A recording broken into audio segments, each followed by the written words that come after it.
As soon as I walked through the front door, the smell of freshly roasted chicken hit my nose and made my stomach rumble. Your dinner is on the table. Come and get it whilst it's hot. Thank you, Grandma. You always make the most delicious food.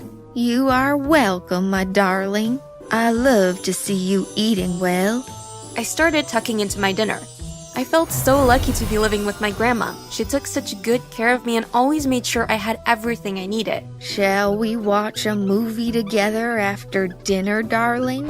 I had been hoping to go out and meet my friends, but I knew that my grandma liked me to stay at home with her. Sure, that sounds like a great idea. Suddenly, there was a loud knocking at the door. Well, I wonder who that can be at this time of night. My grandma went to see who was at the door. But as soon as she opened it, 4 men wearing black masks came bursting through. They took one look at me and pounced on me. Ah! Leave me alone! Who are you? I tried to break away from them, but they were too strong. My grandma started screaming at them, but they just ignored her. The next thing I knew, someone had put a blindfold over my eyes, and I was being bundled into the back of a car. Let me go! Let me go! Be quiet and you won't get hurt. I started to panic when I heard the man say that. What are they gonna do to me? Where are they taking me? They drove a short distance and then the car stopped. I heard the door open and felt hands pulling me out of the car. I stumbled along. It was difficult to walk when I couldn't see a thing. A few seconds later, they took my blindfold off. I blinked a couple of times from the glare of the light. When I managed to focus, I could see that I was in a small room, like a prison cell. I was surrounded by men, dressed in black and wearing full black face masks. I had no idea who they were or what they wanted with me. Look, I don't know who you're looking for, but it's definitely not me. I don't have any money. I'm not worth anything. Please, just let me go and I won't tell anyone about what happened. But they didn't let me go. They didn't even say a word to me. They just left the room and locked the door behind them. That night, as I lay on the bed in the cell, I sobbed and sobbed. My tears felt strangely heavy as they rolled down my cheeks. Well, it's hardly surprising, is it, after what I had just been through? And little did I know that what was coming next was going to be even more traumatic. By now, you're probably thinking, what more could possibly happen to this girl? Well, wait until you see what happens at the end of this video. You will not believe your eyes. When I woke up the next morning, my eyes were heavy and swollen from crying all night. I could hardly see anything through my swollen eyelids. I began to think about the events of the night before. I just couldn't think of any reason why they would want to kidnap me. I mean, I was just some ordinary kid. There was definitely nothing special about me. If my grandma had been wealthy or even famous, then it might have been a ransom they were after. But we didn't have any money, and my grandma wasn't famous. There was just nothing that I could think of that would explain the kidnapping. Maybe it's a case of mistaken identity. Yes, that must be what it is. They're probably just gonna come along and set me free once they realize their mistake. But then I noticed something. Something bright and shiny. I haven't been able to see it last night in the pitch black, but this morning, with the daylight streaming through the tiny window of my cell, I could see hundreds of tiny gold droplets on the floor of the cell.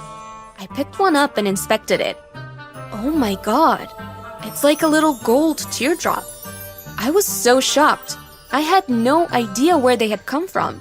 But before I had any more time to think about it, the cell door opened and the man from the night before came in. Good work. We knew you were the right one. What do you mean? What are they talking about? I demand to know what's going on. But instead of giving me an explanation, they just ignored my questions and let me out of the cell and into another room. Now, get to work. Start crying. I looked at the men in confusion. I don't understand. What do you want from me? Just do as we tell you. Start crying now. But why? It doesn't matter why. Start crying now, or we will give you something to cry about. I began to feel really afraid when the man said that. I had no doubt in my mind that he meant every word, so I closed my eyes and began to think about my grandma and how much I missed her. It wasn't long before the tears started rolling down my cheeks. But something felt strange. and then I heard the sound of something hard dropping on the floor. I opened my eyes in confusion. What I saw shocked me to the core. Where my tears had fallen onto my skin and onto the ground was now covered in tiny gold teardrops. I couldn't believe it. Have I made those golden teardrops? The men started cheering and clapping loudly. Good job, well done. We knew you could do it. They started gathering up all of the gold drops and putting them into a sack. Take her back to her cell. She has done enough work for today. One of the men led me back to my cell. Wait here and I'll bring you something to eat. Please, just tell me what's going on. How can I produce those golden teardrops? But the man didn't give me any answer. He just went out of the cell, locking the door behind him. When he returned, he opened the door and slid a plate inside. He didn't even bother to come inside. As I ate my meal in silence, I thought about what had just happened. It's crazy. How can this be happening to me? The following morning, the same thing happened. And the day after, and the day after that. It was the same routine each day. I would wake up, go to the bathroom, eat, and then the men would take me to the other room and tell me to cry. After a while, it became difficult to make myself cry. I was worried that the men would harm me, but luckily they came up with a better solution. One day, when they could see that there was no way that I was going to be able to produce any tears, they brought in a TV and put on a sad movie. It wasn't long before the tears started flowing again. At the end of each day, I was absolutely exhausted. I suppose that producing the gold tears must have had a draining effect on my body. Each night, as soon as my head hit the pillow, I went sound to sleep. I started to think back to my childhood, wondering if I could remember any time when I might have produced some gold tears. But I couldn't think of a single time when I had ever cried. I had never really thought about it before. I guess I was just used to having a happy life. I mean, why would anyone want to be miserable? I know that my grandma always made sure that I was happy. She used to tell me that it wasn't good to be sad, that we should always be happy. I remember one time my friends had told me about this really good movie. They suggested that I watch it with my grandma. You will love it. It's a real tearjerker. But when I told my grandma about it, she was adamant that I wasn't allowed to watch it. I've told you before, nothing good comes from being sad. Why would you want to watch a sad movie? No, I know of a really nice movie. We can watch that instead. And another time, I was at school when my sports teacher announced that the school was starting a girls' soccer team. We will be starting practice next week. Anyone can join. You don't need to have had any experience playing before. I was so excited. I'd always wanted to play soccer. Please, miss, can I join the team? Of course you can, but you will need to get a consent form signed by a parent or guardian before you are allowed to join. I took the form home and showed it to my grandma. Can you sign this, please, Grandma? My school needs your permission to let me join the girls' soccer team. But instead of taking the form and signing it, my grandma looked at me horrified. What? Soccer? No. That's definitely not a good idea. But why? I think it would be so much fun. But you might get hurt. Oh, don't worry, I'm a big girl. No, darling. I really don't think it's a good idea. We don't want you getting hurt. It might upset you. Oh, please, Grandma. No, I'm sorry. I've made my mind up. Why don't you look for something else to join? Maybe the chess club or something like that. Yes, I think that would be a much better idea. It didn't matter how much I pleaded with my grandma, she just wouldn't change her mind. I was upset that I wasn't allowed to play soccer, but I knew that she was just being protective of me. It was the same as the time when the school organized for us to go to a rock climbing wall. My grandma came along to watch us, but when she saw one girl get halfway up and suddenly burst into tears from the nerves, she then decided that I shouldn't try it at all. The more I thought about it, the more I wondered if I had always had the ability to cry gold tears, but I'd just never known. Suddenly, I heard shouting in a hallway outside my cell. Then the shouts turned into screams. I was petrified. What is happening? I had no idea who or what it was that was out there, but whatever it was that was causing all the commotion was probably scarier than the men who were holding me captive. And suddenly the screams stopped and I could hear footsteps walking towards my cell. I stepped back into the corner of my cell and held my breath. I was praying that the footsteps would keep on walking past my cell and far away, but they came to a stop. The next thing I knew, my cell door was opening, a shadow appearing in the doorway. I was so scared. My heart was pounding so hard I thought it would jump right out of my chest. Then the person stepped into my cell. I was so shocked when I saw who it was. Grandma! Come on, we've got to get you out of here. But what about the kidnappers? Where are they? Don't you worry about that. Come on, we don't have time to hang around. We must get out of here, now. When we got home, Grandma didn't waste any time. Start packing your things in your suitcase. We need to go away for a while. But Grandma, I don't understand what's going on. What are we running away from? Just do as I say. We don't have time to lose. I was so confused. Nothing added up. Then a thought came into my head. Grandma, how did you know where to find me? My grandma turned and looked at me, but she didn't answer. I began to shake my head. There was definitely something strange going on, but I didn't know what it was. Could my grandma have known all along that I could shed golden teardrops? Is that why she never wanted me to watch a sad movie or get hurt in any way? And another thing. What happened to the kidnappers? How did you manage to defeat all of them and get past them to reach me? There were at least 6 of them and they were all big, burly men. She still didn't give me any answers. She just carried on packing our things into bags. But I was determined to get some answers. Too much had happened in the past few weeks for me to just go along with what my grandma was telling me to do.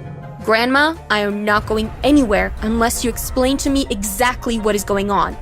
And the first thing that I want to know the answer to is, did you know that I could cry golden teardrops?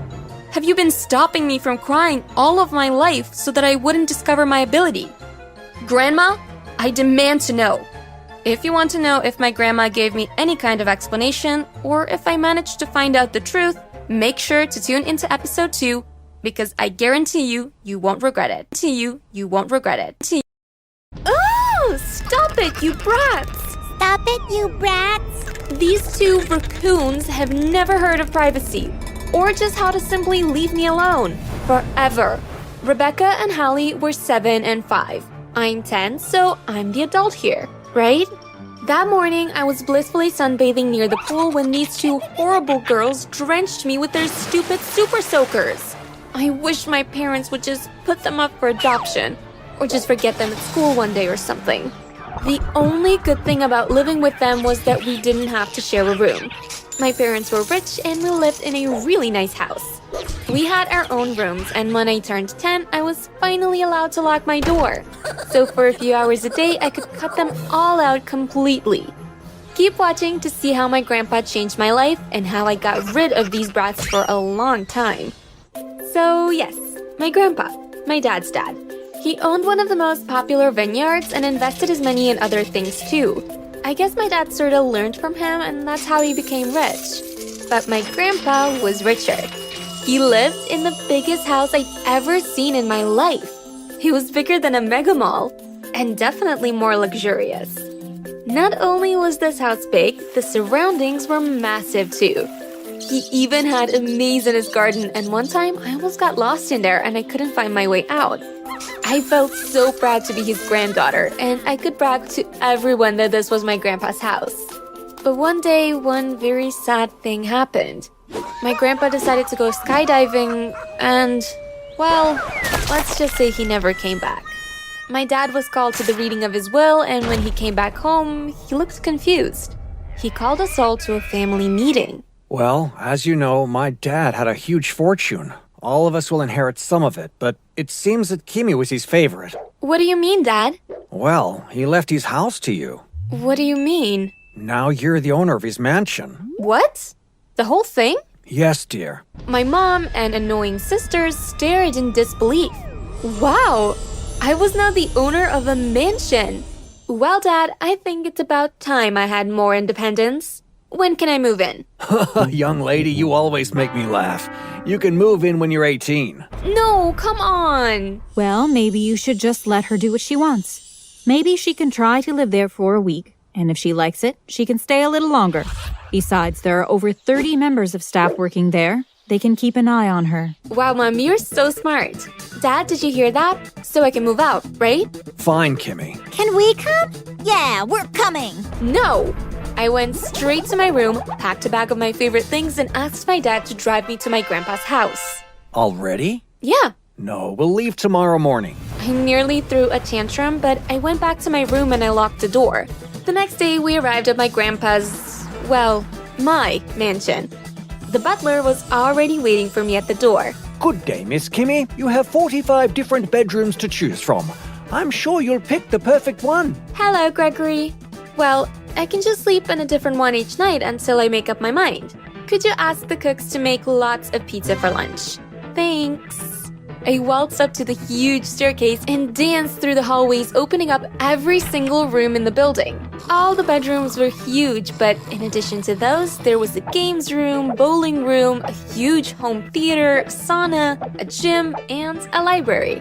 My dad stayed to talk to the staff for a while and then he left. They wondered why he was so comfortable leaving me alone, but he explained to them that I was different and that I had to have everything done my way.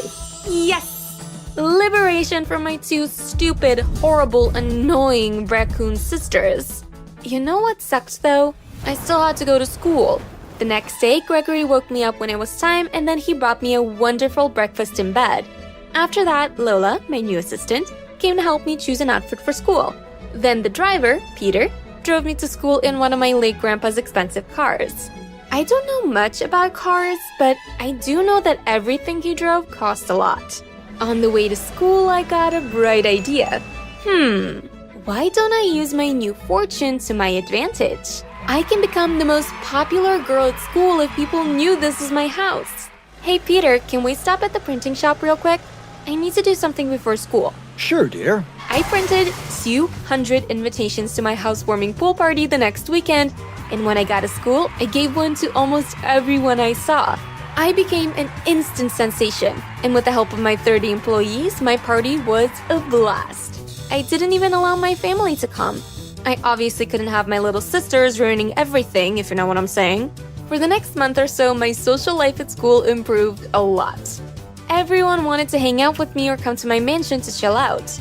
My parents would come to check on me every once in a while, but when they realized I was doing just fine on my own, they stopped behaving like helicopter parents.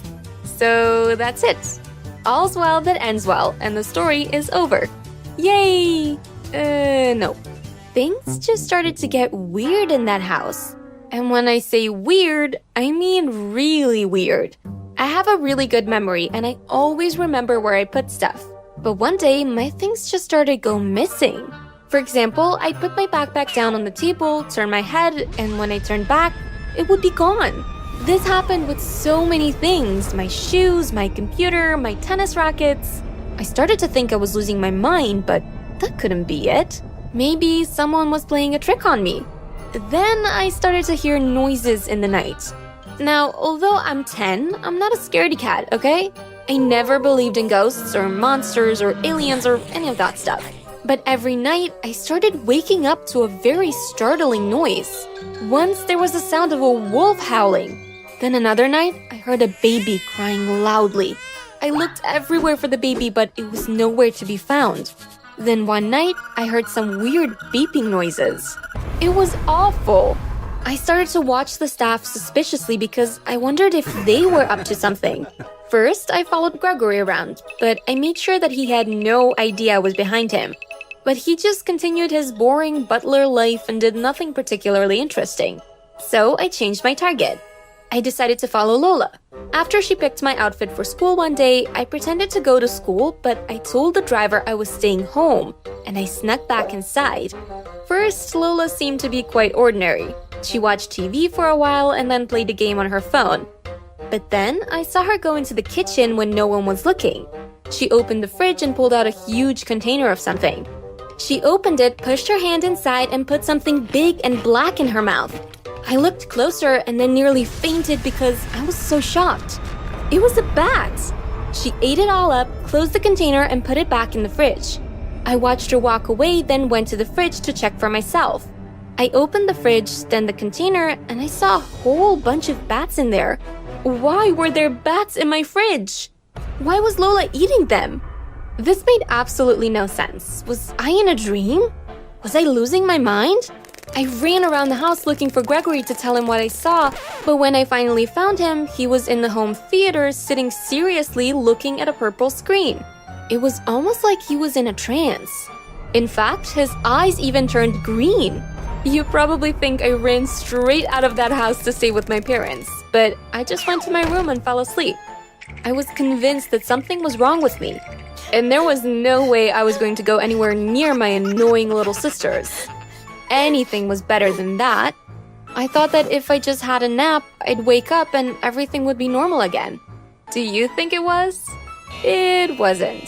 I woke up later and decided to go sit by the pool to clear my head a bit. But guess what? The pool wasn't there. How exactly does an entire pool disappear? I have no idea. I ran inside to scream to anyone who would listen. Gregory, where is the pool? Pool? We never had a pool here. Yes, we did. I invited all of my friends over here, remember? We had a pool party. How does a pool disappear? Are you okay, Miss Kimmy? Am I okay? You're all totally nuts here. I went back to my room and started crying. These people were crazy, and something was definitely wrong with this house. I knew I had to leave, and I had to leave quick. I was so consumed with my thoughts that I fell asleep until the next day. I knew it was the next day because the sun was shining directly onto my face. I looked out my window and gasped. The pool was back, like it had never left. Gregory? I screamed. Yes, Miss Kimmy? He said as he rushed to my door. You said that we never had a pool here. I said what? Are you okay? You're all crazy and you're playing games with my head. No, we're not. I don't know what you're talking about. We've always had a pool. And did you know that Lola eats bats? Do you catch them for her? What are you talking about? I want to go home right now. But you are home. To my parents' house. Okay, fine. I'll get the driver to take you there right now. He looked really confused and sort of like I'd hurt his feelings. Don't give me that look. You're all liars. As soon as I leave, you're all fired. Get out of my mansion and never come back. Peter took me home and my sisters had just left for school. My mom and dad were alone in the living room. What are you doing here, Kimmy? Something is wrong with that house. And something is wrong with everyone who works there. Well, maybe not Peter. I'm not sure. But everyone else has a problem. Lola eats bats. There are strange noises in the night. Things go missing. The pool disappeared. I don't want to go back there. Wow, honey, are you okay? Have you been eating properly? Maybe this is what happens when you have pizza for lunch every day. You sorta begin to lose your mind. I'm fine. Why don't you go and see for yourself? Go there right now and you'll realize I'm telling the truth. Okay, maybe we will. We'll hire a sitter for you and your sisters, and we'll go investigate. My dad said while winking. After my sisters got back from school and the sitter came over, my parents left in their car. The sitter made us some dinner, then I went straight to my old bedroom and locked the door because I wasn't about to socialize with Hallie and Rebecca. I played a few games on my laptop and spoke to a few of my friends online. At about midnight, my sitter knocked on my door. Hey, when did your parents say they were coming back? It's already midnight and I can't stay here much longer. Wow. They should have been back by now. Maybe something happened to them. I tried calling them, but no one's picking up. Oh no! Call the cops! Maybe something happened to them. The sitter thought I was exaggerating, but I felt like something was definitely wrong. I called them and gave them the address. The sitter drove me and my sisters to the mansion. When we got there, 2 cops were there, but I didn't see my parents' car anywhere. No, officer. No one came here. I haven't seen a couple. I'm sorry. He's right. You can check our security cameras. We've had no visitors. The officers seemed to be convinced, but Gregory and Lola had an evil glare in their eyes. It has now been 3 whole months, and there have been no sign of my parents. Right now, my sisters and I live with our aunt in the country house. I still don't understand what happened to me in that house, or what could have possibly happened to my parents, but I wish that everything would go back to normal. Want a part 2? Then get this video to 30,000 likes. 1,000 likes. I'm Lucas. This is my best friend, Aid. We both started school at the beginning of the term. Neither of us had any friends because we were both new. At first, we sort of felt like we had to stick together. But when we realized that we were getting along well, our obligatory friendship became real. One night, I heard a sound while getting ready for bed. At first, I didn't know what it was. When I heard another clank, I realized it was coming from the window. When I opened it, I looked down and saw Aid. Aid loves surprises, so I thought this was one of his funny games. I opened the window wide and said with a laugh, "Hey, you realize I'm not Rapunzel, right? I don't have long hair I can let down, so there's no way you can climb up to my castle." But I was shocked to hear the panic in Aid's voice. "Bro, open the door, please, hurry! I need to come in now!" I went downstairs to let him in. He was panting, so I figured he'd been running for a while. Was he running away from someone? Aid is my best friend, but I have to admit that there's something odd about him. For example, he comes to our place all the time, but he's never invited me to his house. Not even once. I didn't even know where in the city he lived. Once I asked him what his father did for a living. He didn't answer. I thought he didn't hear me, so I repeated my question. He just stared at me absent-mindedly. "Which is faster, Flash or Superman? Who would beat who?" he asked. It was a weird change of subject, but I answered, "Definitely Flash." Obviously, he didn't want to talk about his parents, so I didn't push him. I gave Aid a glass of water and led him up to my room. He held the side of his belly. "I've been running for an hour. I'm exhausted. I almost collapsed to the ground," he said as he sat down. I was so worried I forgot to answer. Aid snapped me to attention. "Are you going to ask me why I was running?"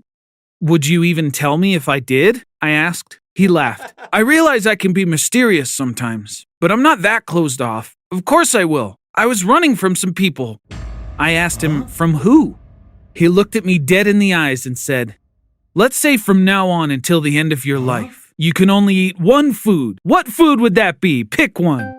He got me again. I shouldn't have asked. I knew you were going to hit me with your weird questions. I laughed as I fake punched his shoulder. Aid laughed back and removed his phone from his backpack. "Forgot it's dead," he groaned. "That's why I couldn't tell you I was coming. You got a charger?" We talked about everything and nothing the rest of the night, just like we always did, laughing so hard at each other's jokes it hurt. "Can I stay over?" Aid asked. "You know you don't have to ask," I replied. When I woke up the following day, he was gone, but he'd left his phone behind, along with a note. "Forgive me, Lucas. I need to act mysterious for a little longer, but I promise to tell you everything. Hold on to my backpack for a bit. You can give them my phone, but please don't let anyone touch the bag." I didn't get it. Why would Aid leave his stuff with me? Plus, who would want his phone? What was he hiding in the bag?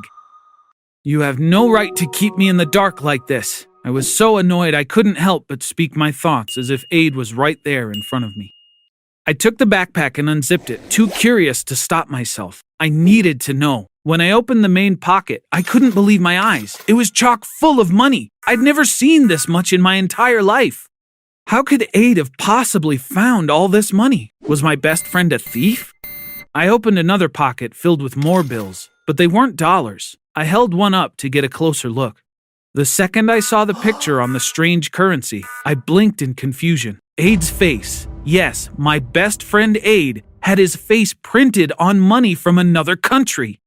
The name of the currency and the country it belonged to were printed next to his likeness. Shavaku, Nora. I could gather that Shavaku was the country's name and Nora was its currency, but I'd never heard of either of them before. I quickly opened Google to run a search, but I was quickly interrupted. My dad opened my bedroom door with a concerned look on his face. "Lucas, there are people at the door who want to see you." "Who?" I asked. "You should come downstairs. It's important you see for yourself," he replied. My dad was right. I was shocked to see who my visitors were. It had been only 5 minutes since I'd seen my best friend's face on a bill. Now a group of foreign dignitaries and federal agents was questioning me. I went back to my room and sat on my bed, confused about all that was happening. There was a vital decision I needed to make. "Think, Lucas, think," I muttered to myself. How was I to know what was right and wrong in this situation? Then I remembered my search on Shavaku. Immediately, I picked up my phone to go online, but it started ringing. I didn't recognize the number. It had been such a crazy morning that I was scared to answer, but I accepted the call and waited for the voice on the other line. Did they come? I was relieved to hear Aid speaking. Yes, they did, I said excitedly. Do they have my phone? Yes, I answered. Good, he said. I knew they were going to track the signal and come pay us a visit. I bought myself some time by removing the SIM card so I could disappear. I put the SIM back in just before I left. I'm sorry I dragged you and your family into this. His voice weighed with sadness. An apology from the mighty king of Shivaku. How the tables have turned, I joked. Bro, you're my best friend, Aid chuckled. I was going to tell you everything. I was just waiting for the right time, that's all. Before I could say anything, he added, Can you do me one more favor? I need the money in the bag. I can't escape without it. Bring the bag to the bowling alley tonight. We'll be safest in a public place. Yes, your majesty, I said in a fake accent. I didn't care if Aid was royalty. I still had to tease him a bit. After I hung up, I opened the backpack again. I kept one of the Nora bills with Aid's picture as proof that I was friends with the Prince of Shivaku. Who knows? Maybe I'll tell my grandkids. I noticed a paper scroll between the dollars as I zipped up the bag. I unrolled it to take a look. It was the deed for a diamond mine. There was no doubt in my mind Aid was royalty now. I rushed to the bowling alley. Aid flashed me a shy smile when he saw me. I could tell he was feeling guilty. As I returned his bag, I had to ask, I know now why you left your phone, but I don't get why you didn't want to take the bag with you. Aid said, I'm kind of proud I shook off the agents who were chasing me that night, but it would have caused problems if they had caught me with all that money. I figured I could trust you with it. When he put on the backpack, I realized it was time for him to go, but there was one more thing I needed to do before he left. Please don't be upset with me. I'm doing this for your own good, I said, putting both of my hands up in the air. That was the signal. Suddenly, a group of agents formed a circle around us. Aid's jaw dropped as he struggled to process what was going on. And just like that, Aid's mother, the Queen, appeared. Earlier in the day, she had visited our house. She was wearing her native garb, which looked incredibly glamorous. The Queen opened her arms wide. My dear son, I've missed you so much, she said. Aid looked at her with anger in his eyes, but the anger slowly faded as she approached. He ran to his mother and embraced her. He must have missed her a lot. How's father doing? He asked. He's still receiving treatment, she replied. The doctors say he can't travel. Say goodbye to your friend. Your father needs us. Our plane awaits. Stopping Aid from escaping filled me with dread. What if he was mad at me? Aid turned to me. Thanks for doing this for me. I don't think I could have run for the rest of my life. And more importantly, my country and my father need me.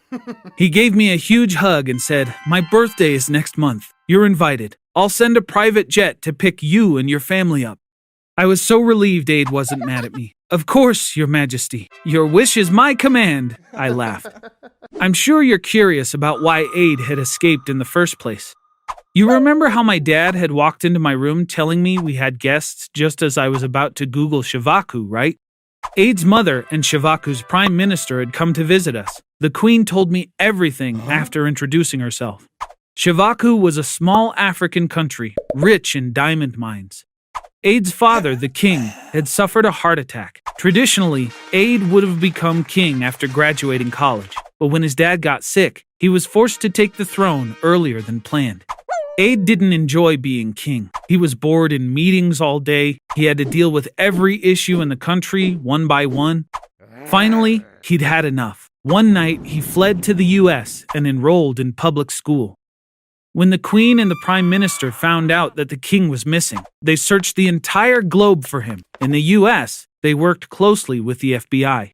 The Queen asked me to help them after telling me everything. That's why it was so hard to make a decision. Should I help the Queen and Shivaku, or should I keep Aid's secrets? After thinking it over, I knew that Aid would make a great king with enough time. When my family finally visited him for his birthday, I could see Aid was a real king. He lived in a gigantic palace with a magnificent throne and a crown to match. His birthday celebration was legendary. There were parties every night for an entire week, with constant fireworks in the sky every night. I was so proud of my friend when I saw how much his people loved him. As Aid and I walked around the capital city of Shivaku, everyone who saw the young king bowed and wished him a happy birthday. It's incredible to have a king as a best friend, but I think it's priceless for your best friend to be a king who's loved so much by his people. Turn that off or change the channel, I said to my sister Mel. She was glued to the TV watching our dad launch his campaign to be re-elected as a United States Senator. Jeez, I know you hate Dad, but this is a big day for him. When I didn't respond, she kept staring at me. Well, what? This is the part where you say, I don't hate Dad, Mel. I still said nothing. Come on, Caleb. I know you and Dad don't get along well, but you don't actually hate him, do you? You know he took it badly after Mom passed away. I'm sorry, okay? Today was a bad day. I'll just be in my room.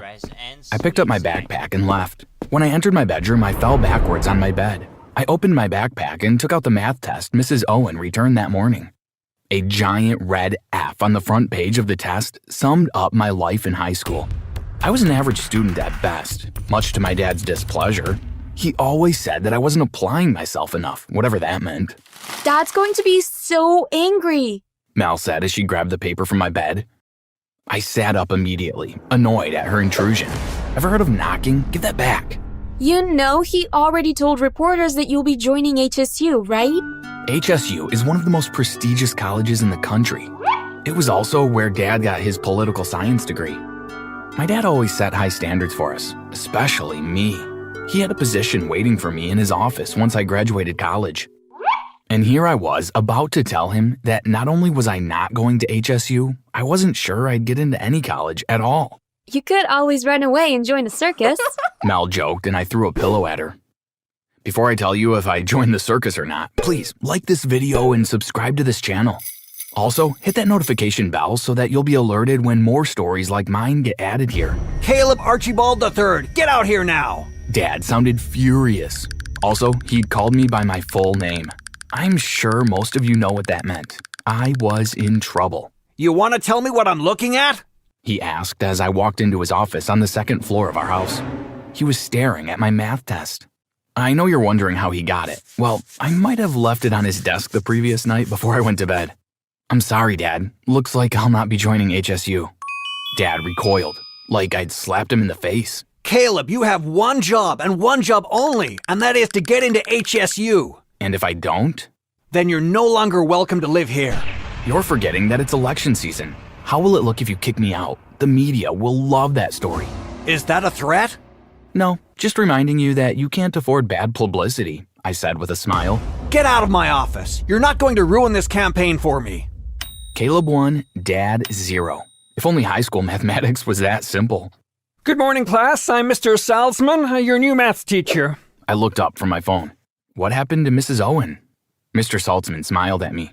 And you are? Caleb. Ah, Senator Archibald's son. You're failing this class, right? A few of my classmates chuckled. I'd like to discuss your grades after class. I'm good, thanks. More chuckles. Wasn't a request. I hated Mr. Salty already, but went to see him anyway. If you're about to lecture me on how I'm going to miss college, please, save it. What does your dad think of your grades? He's thrilled. He can't wait to use my math test as a campaign poster. Oh, so you think you're funny? What do you want? I asked to see you so I could offer you some private lessons. No thanks. Mr. Saltzman smiled. Come on, it'll get your dad off your back. Plus, who knows, you might make it into HSU after all. How do you know about HSU? I looked at him suspiciously. Your dad mentioned it on TV during an interview. You seem to know a lot about my dad. Did he send you? Oh my God, did he get Mrs. Owen fired? Calm down. He's a public figure and I happen to like politics. I visibly cringed and he laughed. So, what do you say? Couldn't hurt to try. I'll talk to my dad about payment. No need. You can pay me by passing your SAT. Why are you being so nice to me? Mr. Saltzman looked sad for a second, then smiled. Just correcting some mistakes I made in the past, He said, then walked away before I could ask what he meant by that. Who are you and what are you doing in my house? Dad stood at the door to our study room, arms crossed. I'm Mr. Salzman, Caleb's math teacher. He extended his hand for Dad to shake, but Dad ignored it. That doesn't explain what you're doing in my house. Mr. Saltzman is tutoring me. You wanted me to apply myself, right? This is me applying myself. My dad looked surprised.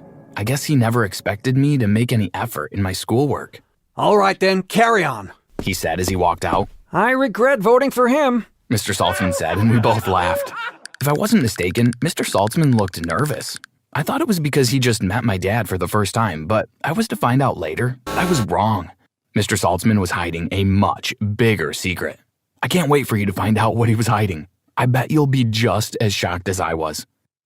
Look, I said as I ran into Mr. Saltzman's office. I just checked my SAT scores, and I'd done so much better than I'd hoped. I can't believe I did this well. Thank you so much for your help. Congratulations! Have you told your dad yet? Not yet. I'll tell him tonight. I have an idea. How about you come for dinner at my house tonight? I want you to be there when I tell him. I don't know. Your dad didn't seem to like me very much. Trust me, when he sees my SAT scores, he'll change his mind. Please, come. Fast forward a few hours later, we all sat for dinner. Everything was perfect, except for one thing. When I showed Dad my SAT scores, he was not impressed. That's slightly above average. I knew hiring a tutor was a waste of money. You're not even paying him, Dad. He's tutoring you for free? No wonder he's bad at his job. Caleb worked really hard, sir. The least you can do is be proud of him. And who are you to lecture me on how to treat my own son? It's teachers like you that let kids go through school thinking an average grade is all I need to succeed in life. Dad, I think that's enough. Do not interrupt me when I'm talking. Your SAT score is nowhere near enough to get you into HSU. What? But I checked their website. My score's above their minimum entrance score. My dad laughed. You foolish boy. You think just because you sat and solved a few math and English problems, you're now qualified to join one of the best colleges in the country? What are you saying? That they won't accept my application? Oh, they will, but not because of your little SAT score. They'll accept you because a few months ago I promised to build them a new library. It'll be called the Baron Archibald Student Center. I felt so stupid. I'd spent months studying so I could make my dad proud. You never believed I could pass the test. That's why you made the donation. To say I was frustrated was an understatement. Look, son, you're not exactly the brightest kid in the class. What was I supposed to do? You're unbelievable. You have no idea what a good son you have. Is this how you've been treating him all these years? I should never have left him with you. Mr. Saltzman stood up and took off his glasses.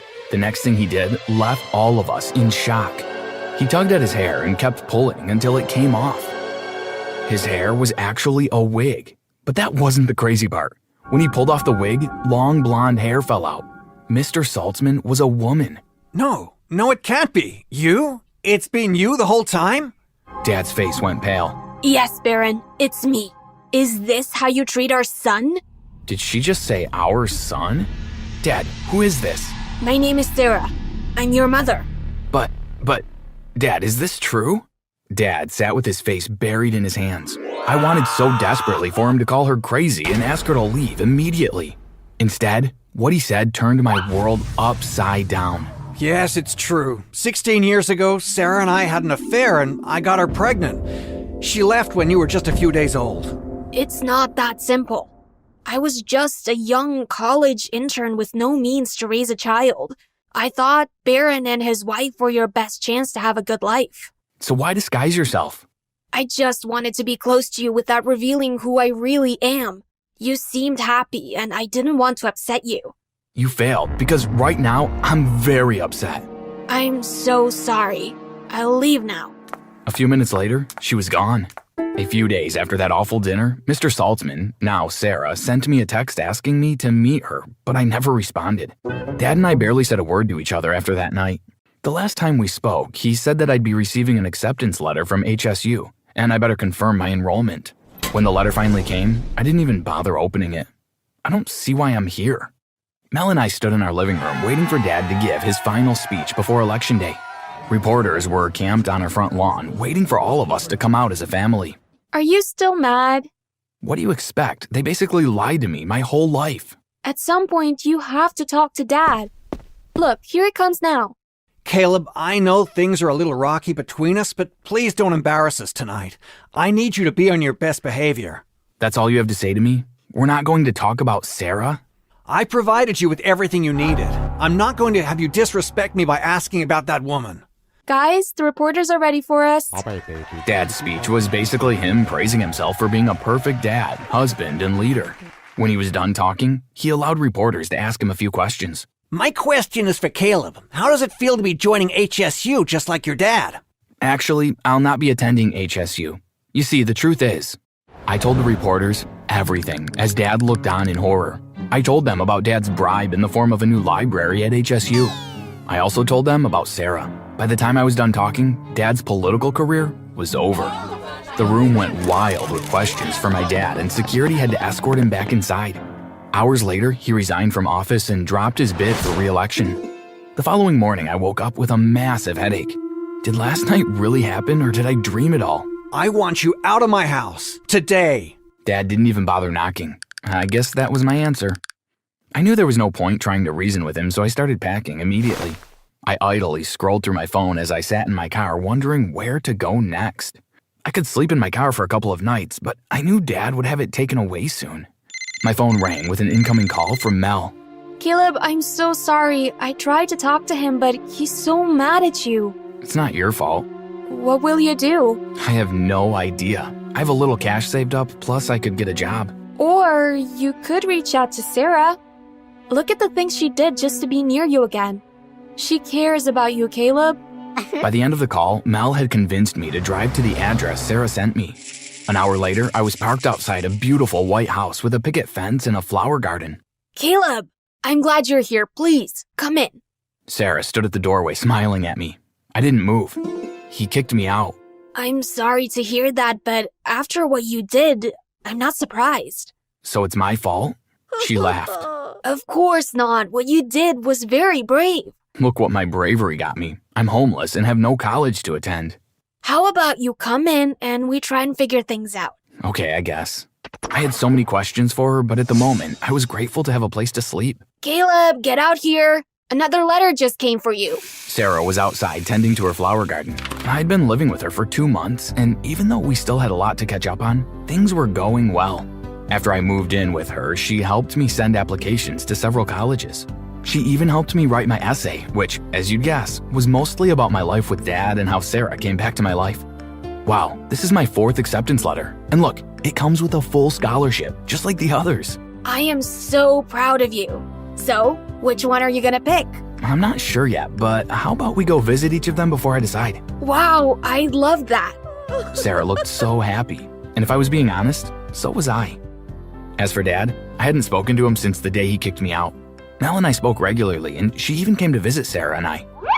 That's the end of my story, but there are so many more on this channel, so happy watching.